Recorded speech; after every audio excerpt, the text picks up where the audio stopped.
Welcome to Python learning series. In this video, let us do one Python mini project. That project name is student record system.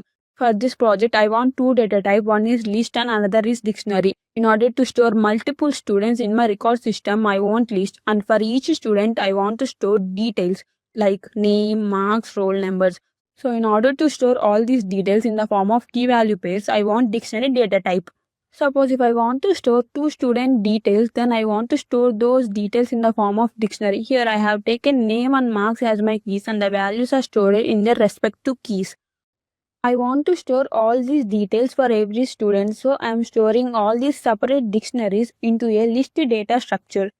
So to store multiple students, I have used a list data structure, and to store every student detail, I have used a dictionary data type. Instead of storing all these details statically, I want to make this program dynamically. It means if I want to add the student, I want to click 1, then it will ask me name and marks. And if I click 2, it should show me all the details of the students. It means I want to iterate throughout the list. For iterating, I want to use the for loop. And when I enter 3, it should exit from my program. For this, I have used break keyword. Except all these 1, 2, 3, if I click any other number, then it should print invalid choice. So in order to store multiple students, I have taken one empty list. I am just printing one message that click 1 for adding, 2 for view, 3 for exit. Now read one number in order to get choice from the user. If the user entered the number 1, it should ask me which student name and marks you want to add. So for asking the name and marks from the user, I have used input method and the int of input.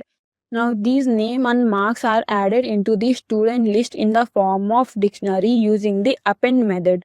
Using this list data structure, every student detail will be added at the end of the list. If the user choice is 2, then we should iterate throughout the list and print the every student detail.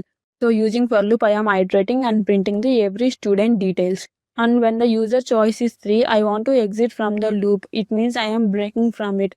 If the user enters any other choice other than 1, 2, 3, then I have to print invalid choice. You may think I didn't use any while loop or for loop, then how can I use break keyword? I want to make this program infinite loop until the user enters 3. It means whenever he clicked the number 3, then only I should break from the loop. Then where I have to keep the while loop, you can keep the while loop before the printing statement or after the printing statement. I don't want to print add, view, exit multiple times. I just want to ask the user choice multiple times. So I am keeping the while true at the top of the choice. So this is the program of the entire student record system. If you understood everything, give a like, follow Growcline for more Python videos.